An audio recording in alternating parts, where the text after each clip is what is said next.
The other strikebreaker was determined to stay at work until the end of his shift. Dave Douglas came up with a plan, a peaceful sit-down protest. So when I give the order, just sit down, everybody sit down, everybody sit down. Sit down, the police won't touch you. So everybody sat down, and I'm on my haunches.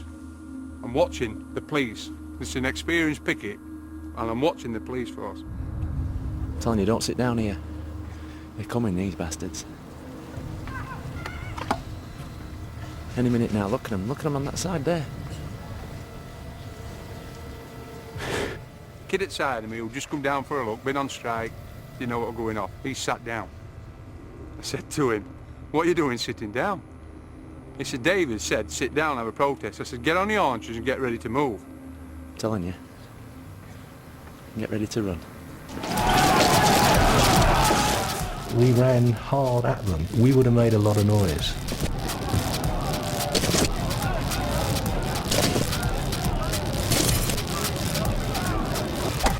And the miners broke, and they ran. I jumped up, set off running in that direction. This kid who sat on his ass suddenly appears and comes flying by me shouting, "You were fucking right, weren't you?"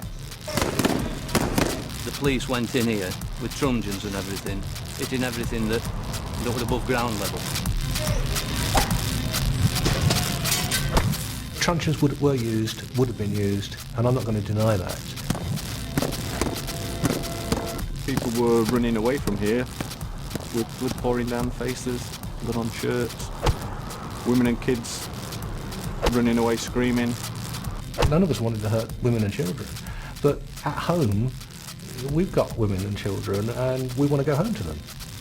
So yeah, we will do things to ensure our own safety. There was a lot of anger, there were a lot of people who were hell-bent on violence, and I think quite clearly in that, there were injuries on our side and there were injuries on their side.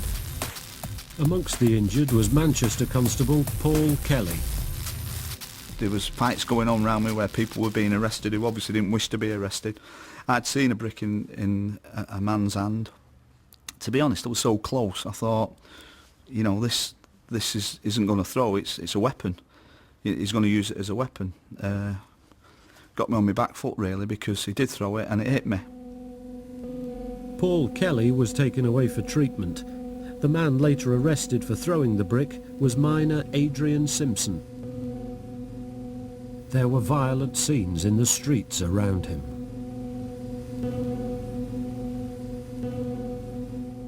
I saw this police officer hitting another lad on the side of the road with a fire extinguisher. It was a small one about this height. I ran over the road to see if I could get this police officer's number. The next thing I knew, I just got such a clout at the back of my head, and as I was going down to the floor, I was hit again.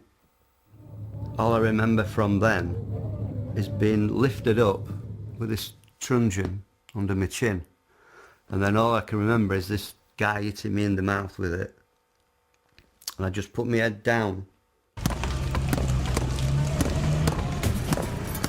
And then all I remember is somebody kicking me and hitting me in the back. After his beating, Adrian Simpson was arrested and charged. On his return home, he suffered severe convulsions and was rushed to hospital.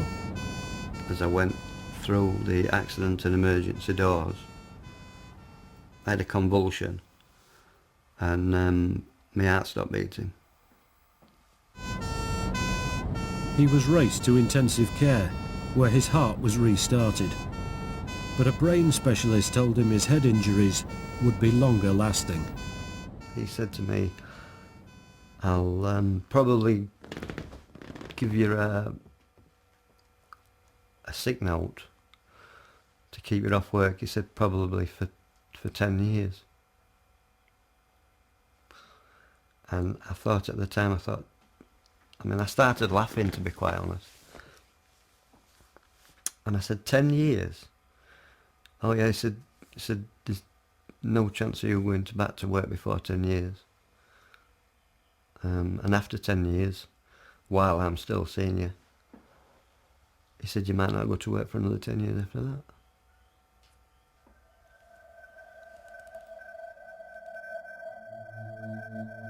He hasn't worked since that day in August 1984. He still suffers from epileptic seizures and severe headaches. If that man's still suffering to this day, well, that's a tragedy. I'm certainly happy that the force I saw being used on that day, both on that person and other people, was reasonable and proportionate. How he received those injuries, I do not know. I have no idea, but it's a tragedy. But for Adrian Simpson, things got worse still. I was charged with picking a lump of rock up and smashing it into a police officer's face. Where that police officer, there was a police officer hurt that morning, and what he actually got were a chipped tooth and a cut lip.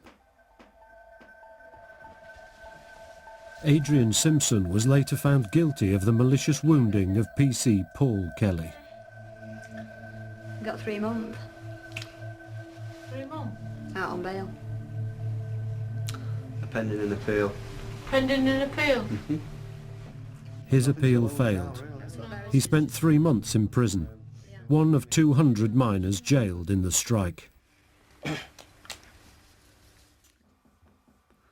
So I suppose that was the worst part about it, is being sent to prison for something that I never did.